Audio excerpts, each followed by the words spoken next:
Going live.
First world, come in and take a seat. Pay us no attention, it's all conspiracy. We have satire and parody, some funny, some perverse. If none of it's offensive to you, you'd be the first. Good evening, everybody, and welcome back to the Creative Cranium. Got some great guests tonight, and I can't wait to talk to them. We're going to learn a little bit tonight about characters and to see what kind of characters are populating these latest books. I'd like to introduce my guests. First of all, I got Mr. Paul Gomez. How's it going? Thank you for having me. Glad to be here. Yeah, it's good to see you, buddy. Good to see you. And, of course, Chad Perkins. Hey, how's it going, man? Good to be here. Nice to see you both again. Thanks, buddy. We wanted to take a quick second and talk about the Sparkle Dog campaign, right? Yes. Because let's jump right off with that, because that is now we're down to 47 minutes. Yes. So what we're going to do is just jump right in the water here, Chad. Tell us about the characters of Sparkle Dog and how you made them. All right. So the first two characters right now with this one, without giving other characters away, because each one is written by a different genre and each one has a different character in it. The main character is my gender fluid character, Quinn, who I like to say when I developed this character, they're almost like the vehicle for Sparkle Dog, because Sparkle Dog is a Cthulhian deity entity thing that when you put it on your head, he gains full control of you. So Quinn is kind of going through the actions of what Sparkle Dog wants Quinn to do. When I was developing with the character, I kind of based Quinn off of my artist, Blake Mathias's partner. And yeah, so when we were kind of like going on and saying, okay, well, what kind of experimental things we could do? We wanted to do with genres, but then we also wanted to deal with characters as well. So I was like, hey, you know what? Your partner's gender fluid. Can we do a character like that? And he's like, yeah, do you want to just put them in multiple different clothes and everything? So like boy and girl clothes? I'm like, hell yeah, I do. So like we get to play with the clothing and we get to play with like their style of the day. Coming up with Sparkle Dog, I I mean, I was sitting at a bar with Blake at a furry convention, and we wanted to come up with the most disgusting thing we could. Yeah.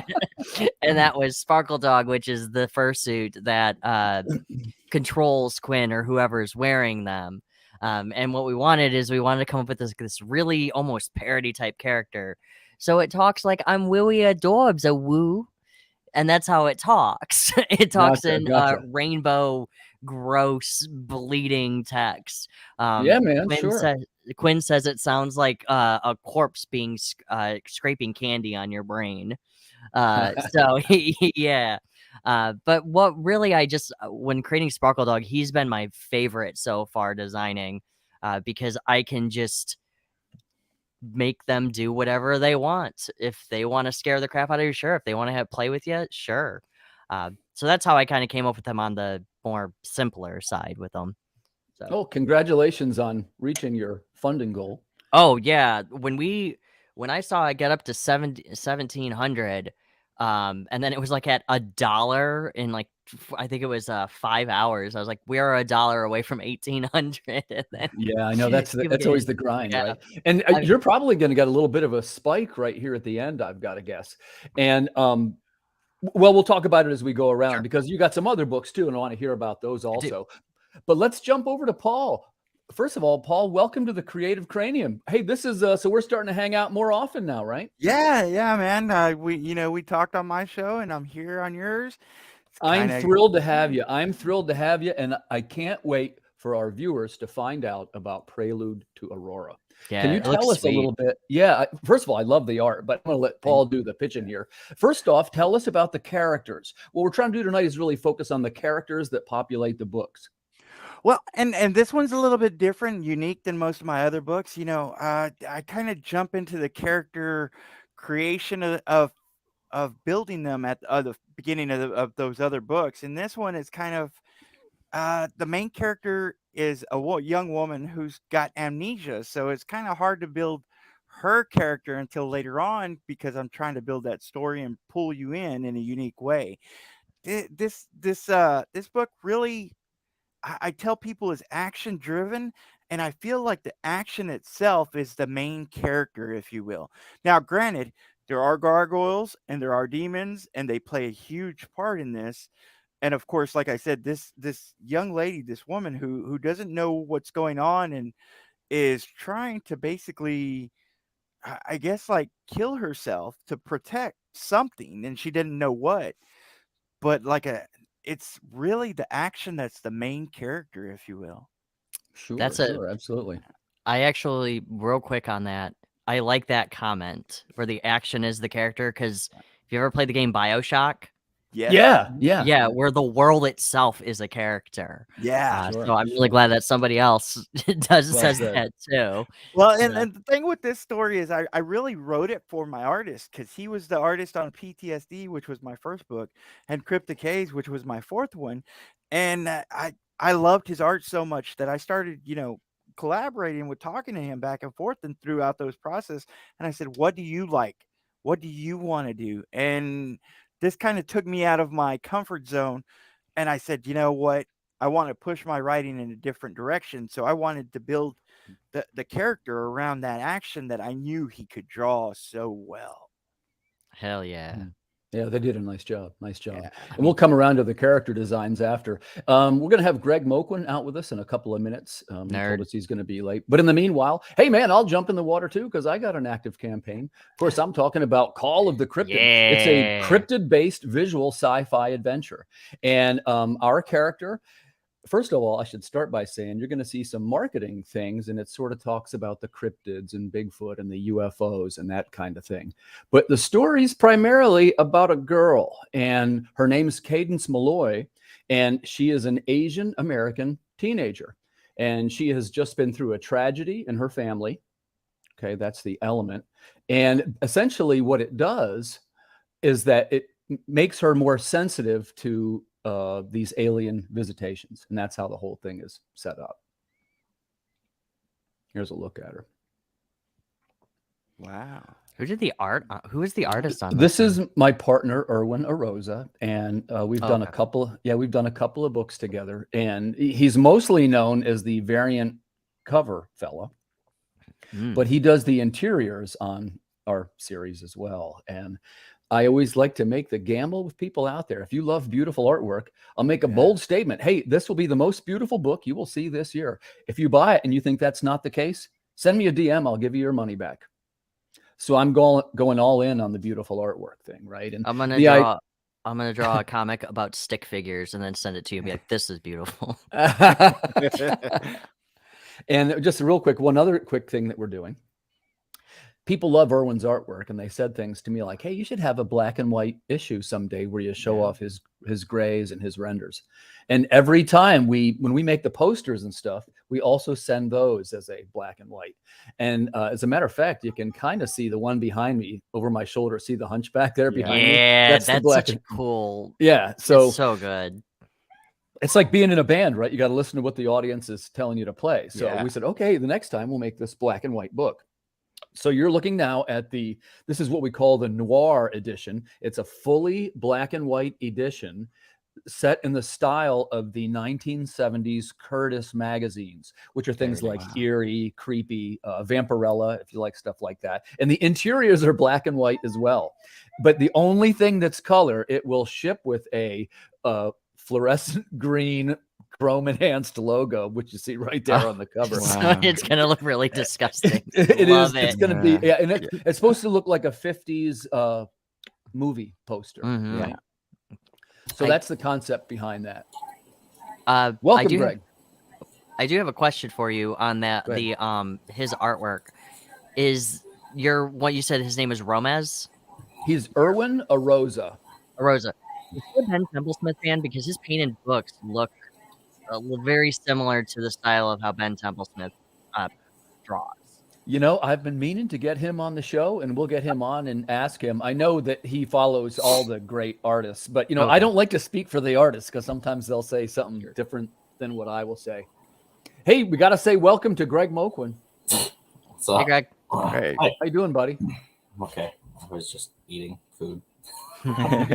Welcome. So what we're doing here, man, we're talking about some of the characters, right? And you guys have a lot of terrific characters over there.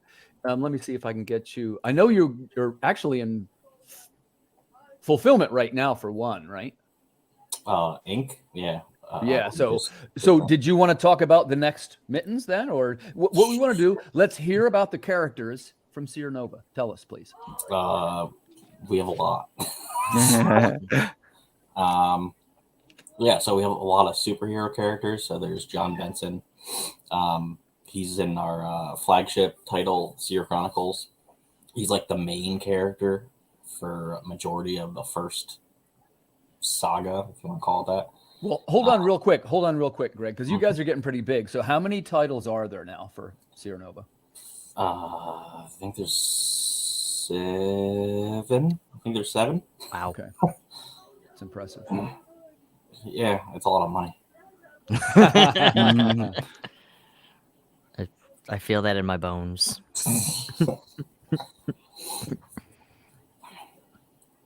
So, but one of the ones that was doing particularly well and is getting ready to launch again, this is number 2, Mittens number 2. Yeah. Tell us a little bit about Mittens. He's a space pilot, and he's a cat.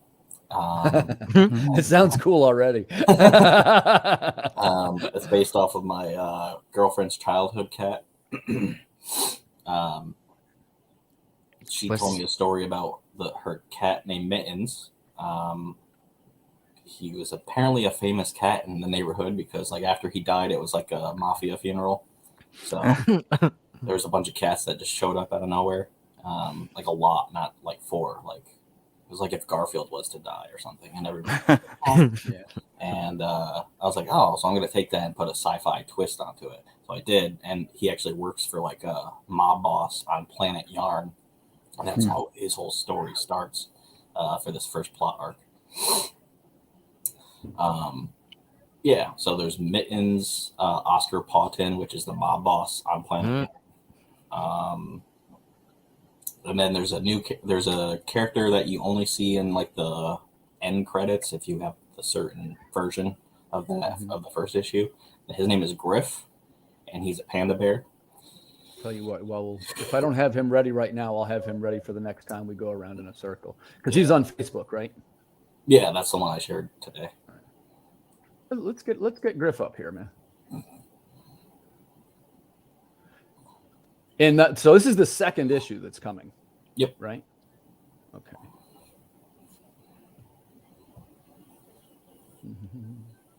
So the new thing I'm working on, as you can see, is I'm doing the production on the fly. Before Pops always helps me. So now I'm feeling pretty confident, fellas. So now I ask the questions and I throw up the images. And as you can see, I don't quite have all the kinks worked out yet. I think I actually skipped 2 of the sponsors, but we'll learn to live with that. But here's our first look at Griff, right? Who's going to be in Mittens number 2. Hell yeah. Okay, so by the way, one thing that, Greg, that I thought was really cool about Mittens was it has sort of like this cool color scheme, right? It's sort of like it's almost like sort of monochromatic. How would you describe the color scheme of Mittens? It's only that way, one, because like it's cheaper. And the other reason was me and Josh, the artist, we were like, oh, well, it is cheaper and like it just has a really cool look. And I also have Mittens, like he's colorblind. Like I have him as he's like colorblind.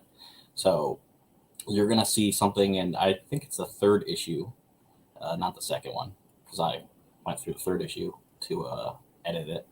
And in the 3rd issue, he has these goggles, and they're like kind of broken, but he doesn't know that they're broken. But in the 2nd issue, he mentions kind of like, oh, he's colorblind. And then one of the other new characters is like, that's like green or something. He's like, no, it's gray. He's like, oh, it's not. So that's why we made it monochromatic. But other people, I thought that was a stylistic choice, and I will tell you, it works really well because on the one hand, Mittens has a little bit of a feel like a sort of like a space opera, right? It's got like a sort of a Star Wars kind of a feel, but they're like these cute animals, and the rendering is sort of like with the monochromatic, it's almost sort of fairy tale-ish, right? Yeah. Yeah, it came out pretty cool, man. I think you're going to do well with that series. How many issues are going to be in that, Greg? For the first plot arc, it's 3. So 3. All right. And then there's a second one that has another 3, and then it's going to keep going on. Gotcha.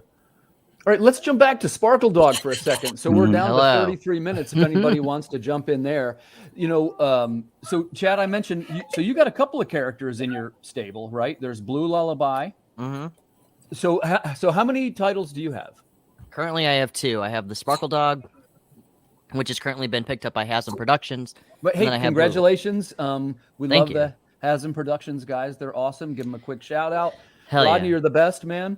So that's a good group, I think, for you to be with. Yeah, especially, I mean, I think it fits in with Roadkill Rampage, Pitter Patter, and their other stuff too.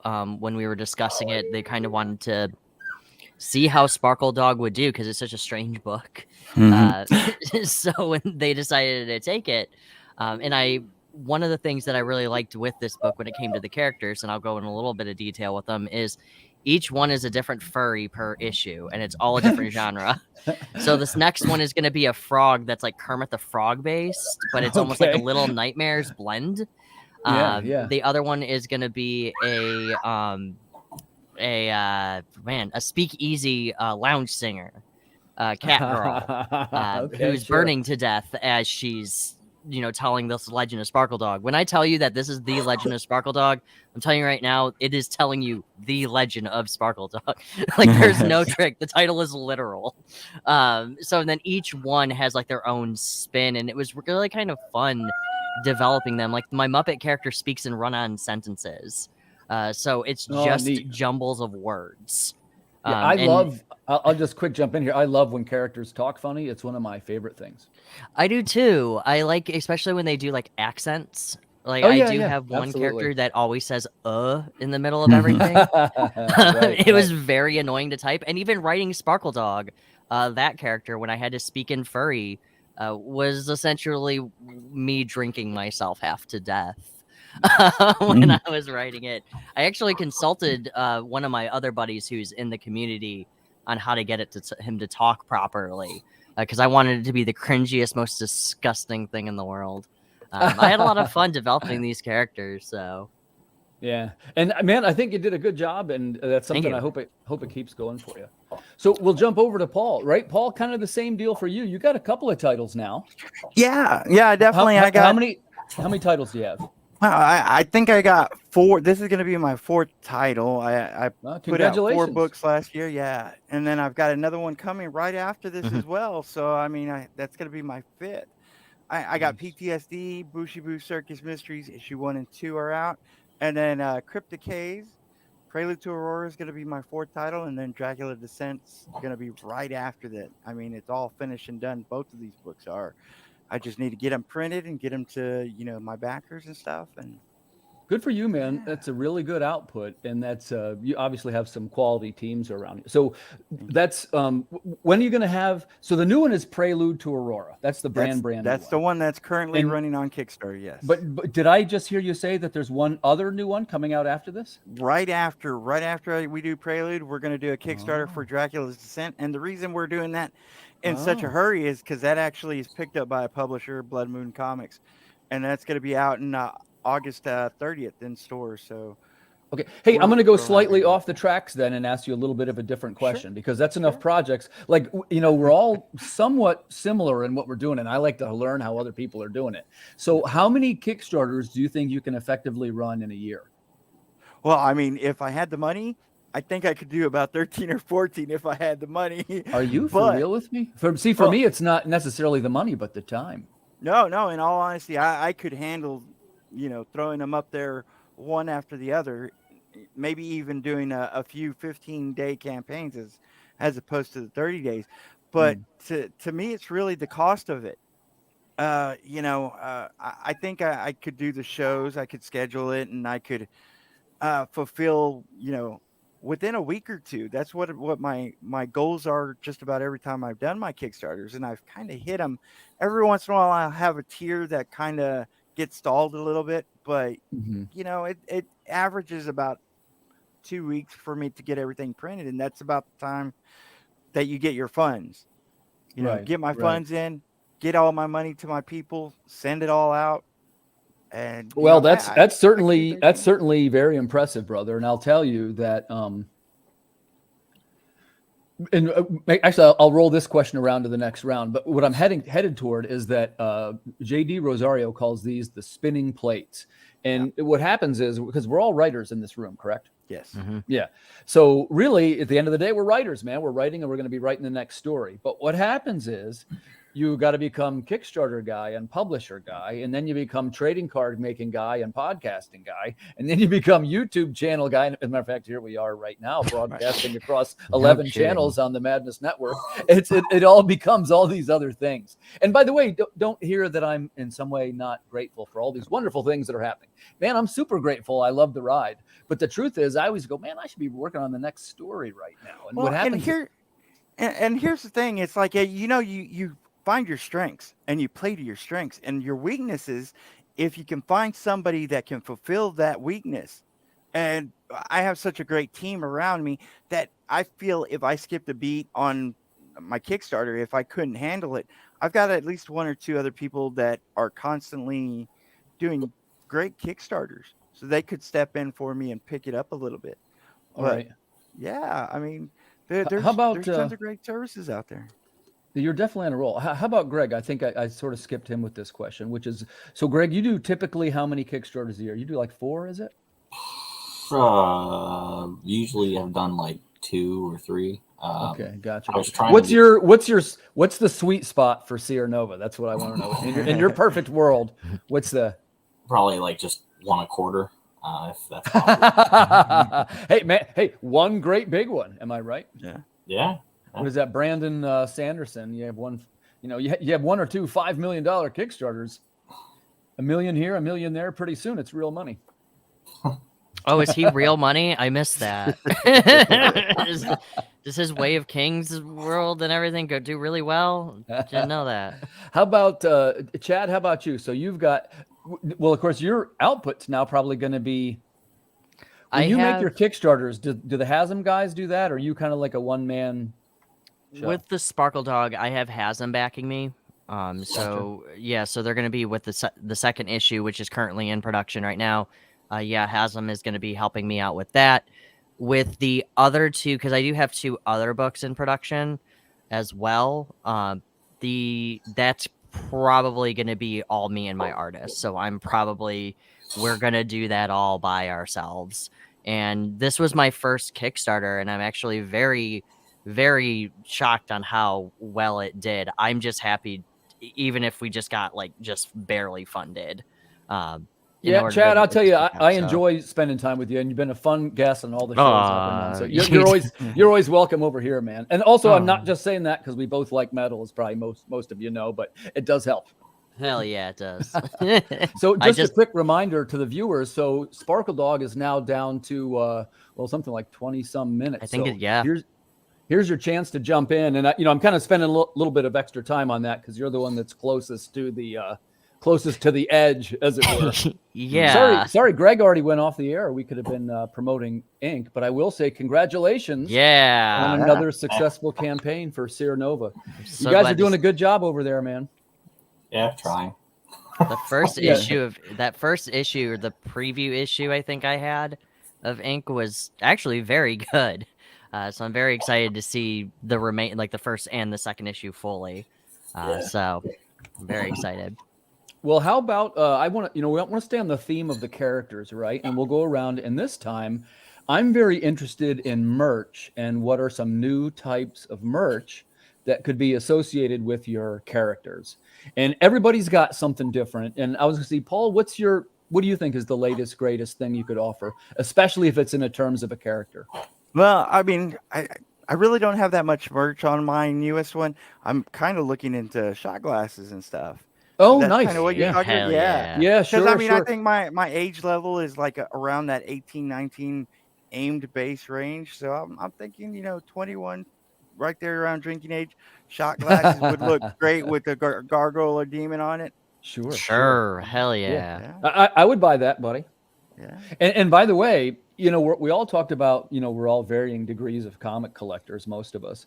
And remember, sometimes people buy things on Kickstarter that are because they're collectors of stuff. To be honest with you, I don't even do shots. Like, I don't drink anymore, but I would buy a shot glass with a demon on it. Yeah. Right. Especially if it was from my buddy Paul Gomez. Yeah. No. So let's jump over to Chad. How about you got anything planned for Wild Sparkle Dog merch? Custom furry suits? What? Actually, we did joke about doing that as a thing, is that where you could get a furry costume creator making like gloves or something for you. And that would be freaking classic, man. Get some kind of like a onesie, like a pajama, Yeah, we've been joking about that, and also getting a Sparkle Dog head as well to wear at conventions. So that is definitely something that we have talked about, but. Anything wilder, I really, really, I mean, the shot glass thing is a very good idea. I love that, but I would love to do like a coffee mug or like a beer stein or just something like that. Or even, may I say, an adult toy might be kind of fun just to play into that furry parody type stuff. I did joke with Blake and my other buddy. I joked with them saying I wanted to reach out to Bad Dragon to see how much it would be to commission, and they told me that you couldn't. I bet you that would be a big seller. Look, I'll be honest, I bet you that would be a big seller. I bet you could if you dressed up like an Adam and Eve type thing. Yeah, absolutely. Give them a little pleasure box or something. So, and Greg, how about you, man? I know that you guys have done multiple campaigns. What's an example of your most successful merch? And like, what would you see in the future? I think most successful merch. We do have like a web store on our website, and like nobody has bought anything from there. And yet. when I say most successful, let me ask you a little different way, because to me, money is not always the be all end all. And we all know that from most of our projects, sometimes it's the marketing reach, or it's the right share, or it ends up in somebody's video. Maybe I don't really mean what's the thing that you sold the most of. It doesn't necessarily have to be that. Underwear.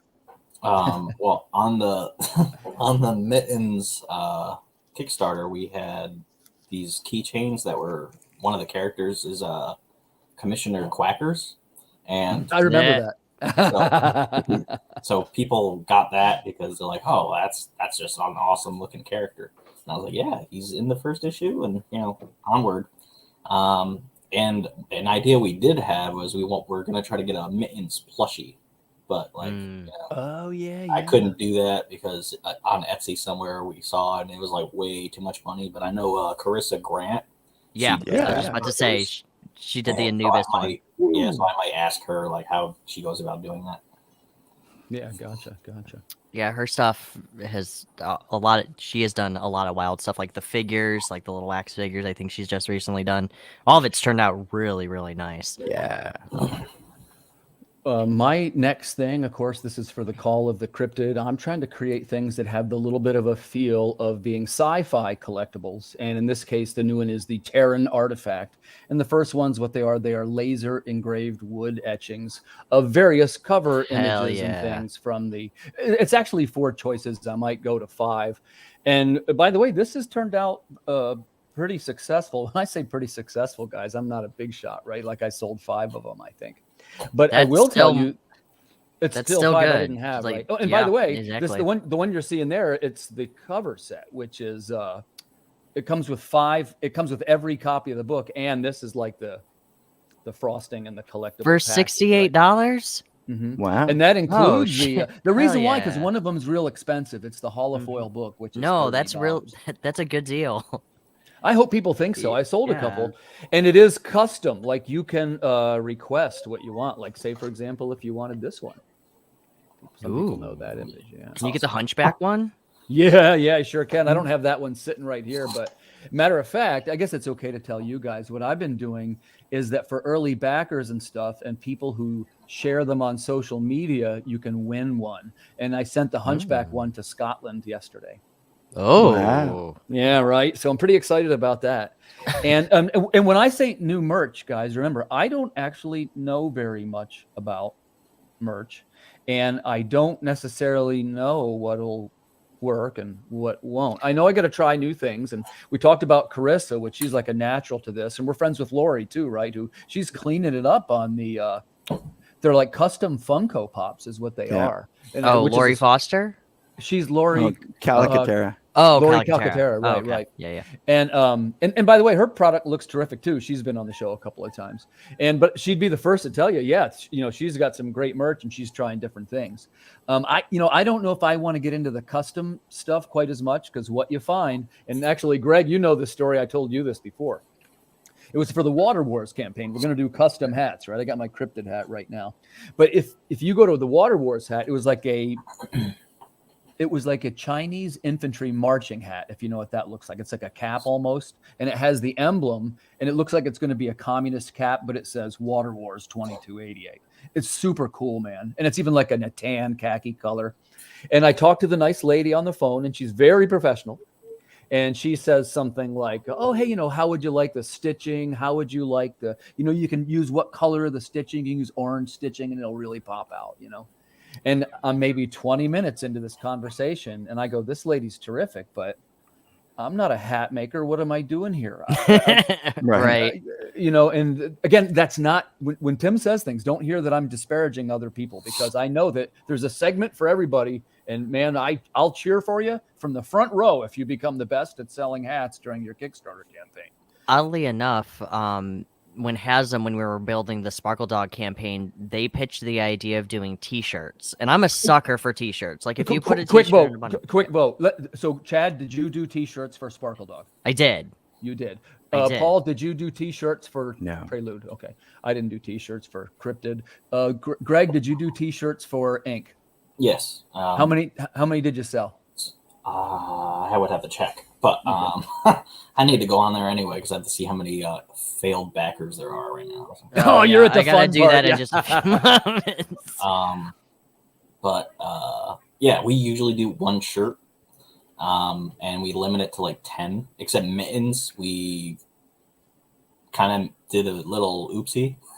And You did unlimited. It was 10, but then Josh went to add a different tier, and we had a shirt, and then I was like not paying attention, and I was like, oh shit. So we had like 15, 16 shirts that I had to give, and I was like, but we go through Printify, so that's like how our web store for all of our merch goes. So it's like print on demand. So it's not like I have an inventory of shirts. That's what we did too. Yeah. And wait a second, can you pair your Kickstarter to the Printify, or do you just get them and then fulfill? Oh no! So they fill out their surveys on Kickstarter. I take their information, and then I'm like, your shirt's gonna be sent to here, and then it's pretty easy. It's just like I have to do this like work and type their stuff. Right. It was kind of, I was actually very hesitant on doing the t-shirts because I was like, oh, that's too much work. But they actually, I think we sold maybe 10. And oddly, the Blue Lullaby shirts, which are only available during this Kickstarter, did better than the Sparkle Dog ones. No kidding. So people wanted that shirt more than the Sparkle Dog ones, which is fine because, Well, and I might do something like... And some of these don't make as much sense because I've already got kind of another better established series. So I probably should have done a shirt there first and tested it. But the concept would be something like, it would be like a staff shirt, like you work there. Like it would, like ours would be Call of the Cryptid, and it would have the Bigfoot logo, and maybe the back says staff. Or maybe something, in my case, like it a might Stars say Laboratory human, type thing. Yeah, like human staff, or a terrestrial staff, it would say something like that. And then what I would do, I would make it as like what they call an executive producer tier. And what you would get is you'd get the shirt, you'd get the wood engraving, and then you'd get the, in the book, instead of just being in the names, it would say produced by, blah, blah, blah. I did do, I don't know if you guys have done this before, but I did drawn into the book. Mm-hmm. Yeah, those... Tina made fun of me doing that. Like nobody's gonna buy those, and I put 3 of them, and they were gone. And like they were the 3 that went.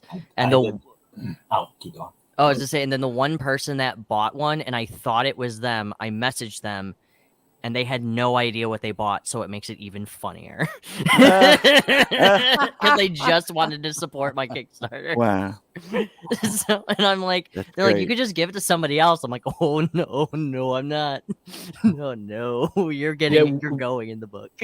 We do the drawn in tiers, and in ours, what I tell people, it will look exactly like you. It is a likeness. It looks exactly like you. And if you do the cryptid, there's one spot. It's the highest pledge, but this time you have lines and you're a critical element of the story. It isn't like usually in my case, it's either a guy in the crowd or in the lab, something like that. But in this one, it's not a spoiler. I'll give it away. It is the principal of the school who argues with Cadence, and she runs out of the building all upset. You would be the principal. Oh. And it can be anybody. It can be woman, it can be person of color. If anybody wants to jump in, you can get in our book, and it'll look just like you. I've never had any success with that. I've had success with ads. I sell ads on the last pages.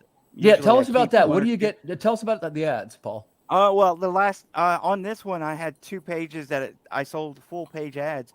So basically, I mean, you get to cover that page with, anything you're going to advertise. Whatever. I got a local bookstore that bought one of the pages, and a local artist that bought another one. And so they're going to come out great. May I ask you, what do you charge for a half page or for a full page ad? Well, I decided to go full pages on both of these extra pages this time, and it was about $150 for those. Oh, it's a deal. Yeah. And last time I think I split it up to where the half pages were about $80 a piece, then we did $150.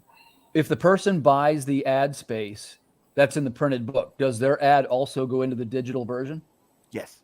Oh, okay, nice. Yeah. All right. So, cool. I mean, and the thing about it was, they see where I'm selling and they see how much I'm pushing, so they can see that their stuff is going all over the place.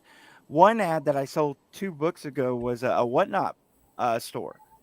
And so he not only bought the ad, but he bought a good amount so he could sell on Whatnot as well. Yeah. And then, of course, he would call me up, and whenever he wanted extras, he's like, hey, these sold, and I got my ad in it, so I want to sell more. and he'd reorder. So I thought that was a good thing. Oh. I never had with success with the drawn in ads, drawn in people. Greg, you do drawn in, don't you? Yeah, for Seer Chronicles, we did that for both Kickstarters, but then I was like kind of behind because I had so many of them. I had like 4 or 5 of them, and I completely forgot, like, oh, I have to kind of like put that person in the book. And then like the second issue was already made. So now the third issue is going to have one of the people. That's the mad scientist. So you can see the likeness that when we draw you into the book, man, it will look like you to an extent. Like what we do is we take 4 or 5 photographs, and like it'll come out when it comes out, you have approval over it. It'll be like a black and white render, and then if you say yes to the renders, it gets colored, and you'll be like, oh my gosh, it's me. It'll look just like it. No. So we've sold probably 6 or 7 of them, something like that. Yeah, we got. I mean, both. 2 of them were furries who bought the drawn in, and they had their personas will be in there. One guy actually did request speaking roles, but he also paid extra for it. Wow. And it's very adorable on what he requested. We're very excited to do it. It took about, he was one of the first backers, and he messaged me and says, hey, so I want 3 characters. And I'm like, oh, I only have 1. And then I gave him a good deal on it. And then he explained to me what he's doing, and I'm very excited to do it. So it's really cute. And then another one person is another persona, and then the other one's a human, which is going to be way funnier because that's the one that didn't know what they bought. That's great. That is really great, man. So, what do you guys think about, I see that, there's many crowdfunding platforms we could be using now. So I just want to get a quick view of the room. Most of you know I'm a Kickstarter user, and this is number 6 for me, right? I've had some degree of success. I would say that they're small successes. It's one man's opinion.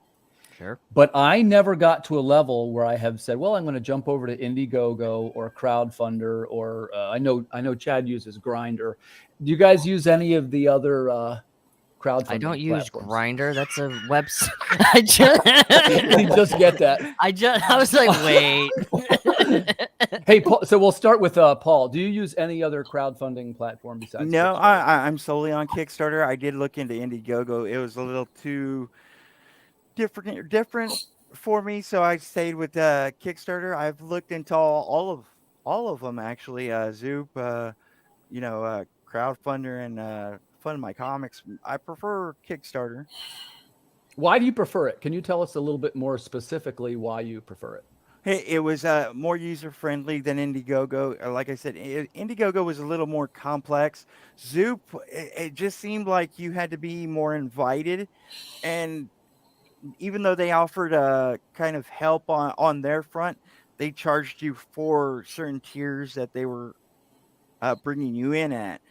Crowdfunder was a little bit too new at the time that I was looking into it. And, Fund My Comics is just getting in their beta stage, so it's like right. Kickstarter's king at the moment. Yeah. How about you, Chad? Are you just a Kickstarter guy? I mean, this is my first one, like actually doing on Kickstarter. I've supported some Indiegogo campaigns as well. Kickstarter is just what I know at this point. I'm definitely interested in Fund My Comic, and I was interested in Zoop, but I don't really like that tier thing. And then Crowdfunder. Why didn't you like it? Tell us a little bit more why you didn't like it. Well, if I have to pay to make my book more well known, that just seems silly. Like that's like a pay to win for an app, like on a phone game. Sure. Oh, I'm gonna pay $500 to get my book automatically funded, but I paid $50 and I get 2 backers because I didn't pay to win, So it's just that doesn't sit right with me. And Crowdfunder and Fund My Comic, are a little.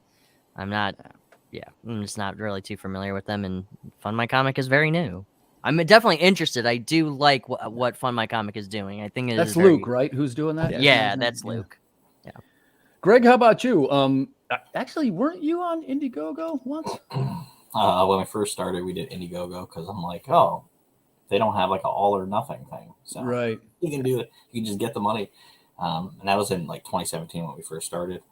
I had no audience or anything. So that's why I have a whole like 21 steps thing for crowdfunding. Like don't do this until you do this. Mm-hmm. One of the first steps is like get an audience of some kind. Mm-hmm. Build the crowd before the funding. Yeah. So instead of like just you're promoting to like nothing. So like nobody's except your mom. So right. we got like $200 something on the Indiegogo, and then that was it. And then I was like, yeah. And we didn't even have a comic at that point. So I was like just trying to get money to pay an artist in the beginning. And then I was like, oh, I guess I'll just use my paychecks. Yeah, that's what I do. Also, you know what? Yeah. Go ahead, Chad. I was gonna say Kickstarter seems to be when you put on Kickstarter, you kind of get another a fan base, and I never really see that with Indiegogo. It seems like if people already know Indiegogo, they will go to it. Kickstarter, they're like, oh, there's that person, and then they'll go to Indiegogo if you go there. But that's just what I've noticed. So I do like their flexible goal thing though with Indiegogo. At the same time, though, I don't ever feel like there's any real risk involved with that. So even if I give you $40, I'm still going to get the book instead of watching it grow and like, oh, this is awesome. It's just, okay, well, here's my money, make it. So plus you don't really unlock a lot of stuff because you're already going to get the book. So you don't get goodies if it doesn't get bigger. And I'm always a sucker for goodies. So. Oh yeah. Get a lot of swag, man. That's kind of one of the perks of it. I have never done anything except Kickstarter. I'm always afraid that my audience won't move over with me if I moved over. So, I have that fear. But I guess a lot of people say you could do something like you launch your book on Kickstarter and then you use the in-demand feature on Indiegogo, which is like your second campaign. But from the people that I've talked to that have done that, nobody's saying how much they love it. They're saying, no, I didn't get any boost from Indiegogo at all. And I didn't really... of course, this is anecdotal. I've talked to maybe 4 or 5 people. I'm sure there's lots of studies that can show why it's a great thing. But just from the people that I've talked to, they haven't loved it too much. We're all just opinionated on it, and that's always how it's going to be anyway. We're going to use the platform that works our best. Yeah, that you kind of feel the most comfortable with. Let's take a quick look. We got to be 4 minutes. 4 minutes. So, hey, any viewers, if you're out there watching, this is your last chance to pick up Legend of Sparkle Dog, featuring Chad Perkins, our resident metal expert. Yeah. As I wear my Kill Switch Engage shirt like a freaking weeb. If you are the last backer, I am sure that he would throw in some fantastic free collectible. But you're gonna freaking way to put me on the spot on that. You fucking a-hole. Sure, maybe. I don't freaking know. I don't know. But seriously, man, here's your last chance to pick up that book. And that's one that, backed by some great people, created by some great people. Of course, we know Chad and Rodney Fike and the gang over at Hasm. So you're in with good company. Yeah, and also, too, like, Rodney and Tina wouldn't even let me release the book until it was up to their quality standards. And have you ever actually, like, spoken with Tina in a business meeting? It's like fighting a honey badger. No, but I have noticed that... and by the way, she's super kind to me. So I'm not but very businesslike always. And she's the one who does the scheduling and gets it all organized. You definitely get the sense that you can see why Rodney's doing well is because they're a great team, obviously. Oh God, yeah. No, I make fun of Tina, but I make fun of her behind closed, even in front of her face too. But they're both wonderful people to talk to and work with. Watching Rodney talk to Kelly Jones was really funny yesterday. Oh, that was tonight, wasn't it? No, it was yesterday night. Oh, okay, gotcha. Yeah, it was yesterday night. They talked with he was like a kid in a candy store, and I get it though. Kelly's a very talented man. So. Oh yeah, I'm a fan of his. I wanted to come to that, and what the heck was? Oh, that's right. I got this show I do on Thursday nights. Oh right, yeah, you're freaking not hanging with the more cool kids. Yeah, and that was, by the way, we're starting to do this thing where look again. I can't believe this is happening, but you get the phone calls from the publishers. They want to put their people on 3 or 4 at a time. That was the Comicsburg gang, you know them, the Pittsburgh comic affiliates. And boy, what a bunch of sweethearts. They were all really great guys and girls, and very talented, professional, organized, the whole bit. Speaking of being professional and organized, let me ask Paul a question. Yes, sir. As the prices of books continue to creep up, what is the best price point for us to be selling our products? Well, I mean, I really think it depends on how much you're getting them printed by how much it's costing you and how many pages you're doing. I like $10 as a price point for an average 22-page book. I still do my 32-page book, which is Bushibu Circus Mysteries, at $10 because getting them printed, I'm just about 50 cents extra. So that doesn't really hurt me. I think $10 is comfortable. $20 for a foil, Yeah. $70, $80 for a metal. I know most people do about $100, but I'll be I right think back. that profit is really good at those prices. Yeah, I got a 20 and a 22 and a 30. Well, I got a 10. I agree with you. I think your base book should be around 10 or maybe a little less if you can swing it. Yeah. But then in my upgraded stuff, like there's a chrome logo and a Yeah. holophile, it goes 20, 22, and 30. I originally had, hold on, we can do the countdown. Ready? I guess Chad's probably back there counting his money. No, I'm back here grabbing a fucking Jack and Coke because my 45 seconds before freaking ends. Hell yeah. Oh, this is great, man. We're going to witness the triumphant Hell Chad yeah. taking a lap around the Olympic Village. This is my first campaign. I'm very excited. Oh, thank you for the damn it. the last backer increased their pledge, and now I gotta give them something. Fuck you. All right. You did that Good on job. purpose. I hate you. All right, fine. Hey, the whatever. last backer, I'll give him a free digital copy of my new book. Great. Awesome. Hell yeah. No, chip I'm in. very excited that we're 10, 9. I know it's stupid, but I'm very happy I'm about excited to watch it with you, buddy. We're all in this Hell together. yeah. 2, 1, 0. Yeah. We did it. Hell yeah.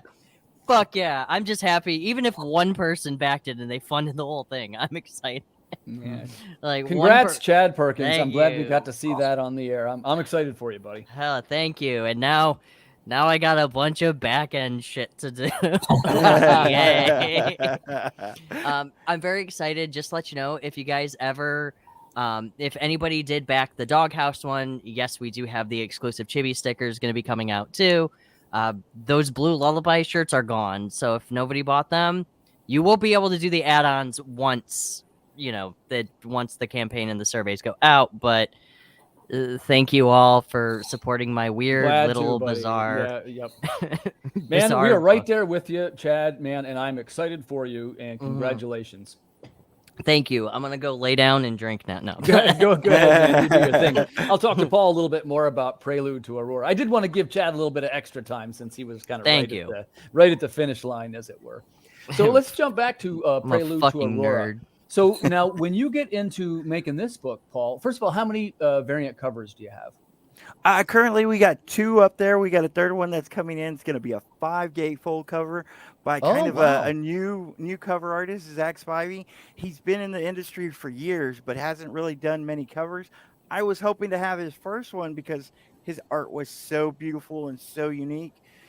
But someone grabbed him for one of their covers right before me.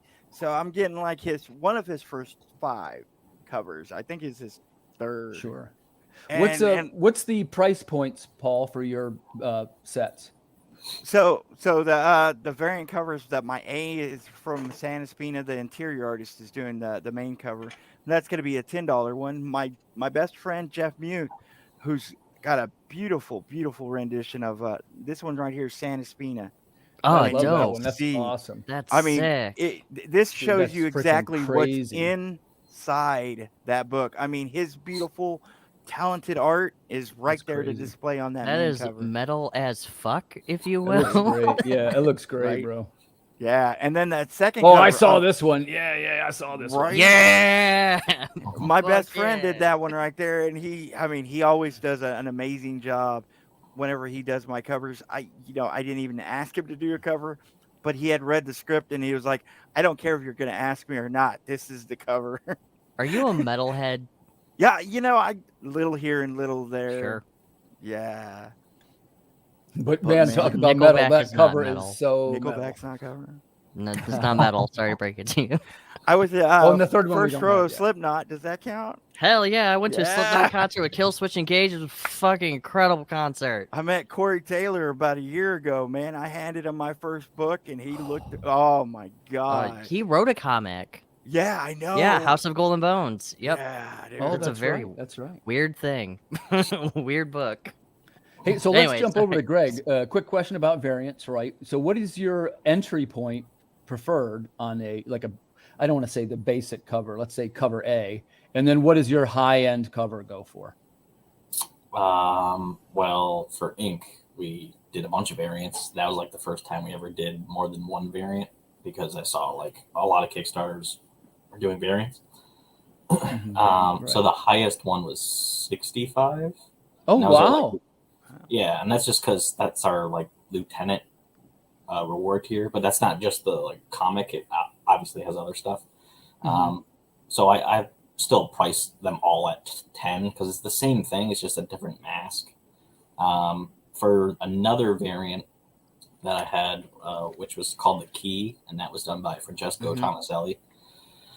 That was that's like worth to me like $15 because I had to pay him a little more. Are we gonna ever see Scales? Is it Scale? Is that the other book that you had? Scales, yeah. You gonna ever see that again? Yeah. The second one will be not next year, but probably the year after. Yay. Yeah. I didn't know anybody really cared about that. So, look. But yeah, look, I read a lot of stuff that comes into my mailbox. But yeah, the second one of Scales is it's like jumps into like way like 20 or 30 years after the fact. So okay. Yeah. So I can't wait for that. For ink, all the variants are literally it's the same thing. So I just priced it at like $10 or whatever it was. Yeah, congratulations to you, Greg, as well. Yeah, thanks. I also messed up on the ink campaign, and I didn't find out until it was over. What did you mess up? So I had that birthday bundle because of my birthday was on the 2nd. Yeah. And during that weekend, I like released that birthday bundle with Department of Truth and Beyond the Breach that Adam Fields did. Yeah. And then I realized I never made the actual reward tier for that. And I was like, why is nobody getting this? And then I realized after the campaign was all over with, I was like, I told him that. And he's like, well, I guess just use it for the next one. I was right. Now these are going to just sit here for like a year. I mean, that's fine. People will still take them. Yeah. Extra little tier. Sure. I got, like I say, we're going to run out of time. So, by the way, first off, I want to thank you guys for coming on the show and to spend some time with me to talk about the characters and your projects and to share your many successes with me. And man, I'm really grateful to have talented people around me like the three of you in this room. Aww. So yeah, and Chad knows me a little. I really mean that stuff. It's how I learn and grow because he's totally bullshitting. I'm totally bullshitting. But I will say in closing, let's go around the room one more time and just tell us real quick about your project, who you are, and why your characters are the best. Prelude to Auroras, Prelude to Aurora, Gargoyles, Demons. You got a chosen one type story. You're with a woman who's trying to figure out all this mystery. It's an amazing thing. And if you just look at this art, that really speaks for itself. The interiors by this artist, Santa Spina, I can't tell you enough about his art. My name's Paul Gomez. I am Paul Gomez 790 on Instagram, Twitter, and Facebook. If you ever have any questions about comics, if you ever have any questions because you need help, look me up. That's nice of you, Paul. Oh, yeah. All right. So next, we will jump over to my buddy Chad. Yeah. So just real quick, Chad, congratulations on your successful Kickstarter campaign. Wishing every blessing to this project. Tell us again who you are and why your characters are the best. Hi, my name is Chad Perkins. I do have another series, is Blue Lullaby through Marcosia Enterprises, which is currently available at Amazon and wherever books are sold. So make sure you pick up a copy of that as well. It's really cool. I also do Legend of the Sparkle Dog, which is my very first campaign that was shockingly absolutely blown away on the funds that we did with 68 backers. Thank you so much. Even if it's friends, family, or people I don't know, I don't care. Even $1 helps. That's awesome. My characters are the best because they're fucking weird. One of mine, Quinn, is just a vehicle that is designed to have the wacky, weird Sparkle Dog to pilot him around in this weird multi-genre fantasy world. My characters are always, I try to incorporate, which I wish we had time to talk about it, but I always try to incorporate my friends, my family, a little bit of myself in my characters. I always try to give them very weird and goofy, just weird things. Like my next book, which is going to be announced hopefully in the next couple of months. C. Michael Adney is working the art. He's just an alcoholic who is angry at fish. So I'm very excited about that comic because I'm a big fishing guy. So that is a big inspiration when I was writing that book. And I've been having a lot of fun with C, just bullshitting around with the characters. It actually sounds like fun. Thank you. It's hilariously schlocky. If you like Grizzly Shark, I do. There's a lot of influence from Grizzly Shark in that, and Chew. Sure, man. Absolutely. Thanks for coming on the show, Chad. Of course. Thanks for having me. Always. And to my buddy Greg, man, congratulations again on your successful campaign for Ink. Yeah, thanks. And always a pleasure to talk to the Sierra Nova gang. You guys always have a lot of irons in the fire. Just tell us again real quick who you are, what you're doing, and why your characters are the best. I'm Greg Moklin. I'm creator and writer of our entire universe of characters. Ours are the best because I have a universe of characters, and a lot of them are based off of actual people that I know in real life, and their personalities are almost identical to the actual character. So you'll be able to like learn somebody like that I actually know of in real life. I put a twist on some of them. Obviously, I don't know the panda character because it's not real. But yeah, so I don't know. Buy my shit. You guys are making making good stuff. You're making good stuff, Greg. Give me money. I'll just show this one real quick. My name's Timothy Fling. I'm a writer in York, Pennsylvania. I'm promoting a new Kickstarter. It's called Call of the Cryptid. It's a cryptid-based visual sci-fi adventure. It's on Kickstarter right now. If you like sort of classic sci-fi movies from the 50s and things sort of like the X-Files, the Matrix that have sort of a weird alien vibe, you'll love Call of the Cryptid. And one of the things that we have going as far as characters, kind of starting to get a lot of them. And for the first time, we're going to be selling back issues. And you can see here through the Kickstarters, it's accumulated. It's something like 20 some issues now. So if you want to hear more about Citizen 0313, she's the girl with no name, or you got Phaedra 5, her partially assembled guardian, or if you're more of a hunchback person, we got him too. So these are some of the titles that you can check out as add-ons on our campaign. So that's go ahead. Oh, sorry. I was going to ask, can you get Water Wars in them in like trade paperback form too? Not yet. Well, the one you can, the one that I did with Irwin, the Chronicles, you can. So there's one trade so far, and my next move will be Water Wars #5, and that will also have everything collected as a trade, including the short stories that have landed other places that I never published, which is things like I got one in Travis's book. There's one in Russell Nolte's Cthulhu book. Basically, everything that I wrote is going to go into one volume, and it's going to be one of those. God. It'll have the Chrome logo and everything. It'll be cool. So thanks for asking that. Yeah, absolutely. I as you can see, I collect trades. Yeah, that's the best way to go. And I'm having a heck of a good time making these books, and we all have a lot in common in this room, and I'm really glad we had a chance to spend some time together, fellas. Hell yeah. So in closing, just let me say thanks again so much for coming on the Creative Cranium. It was a pleasure to hear about your characters and how you're doing everything. And to the viewers, please rush out immediately, drop everything you're doing, and rush out and check out our Kickstarters. Hell yeah. Thanks again. Mine ended. Yep. And congratulations to the two at the bottom there who both have already funded. Hell yeah. Fuck yeah. Well done, fellas. Look forward to seeing you next week on the Creative Cranium. See you, fellas. And now we're going to do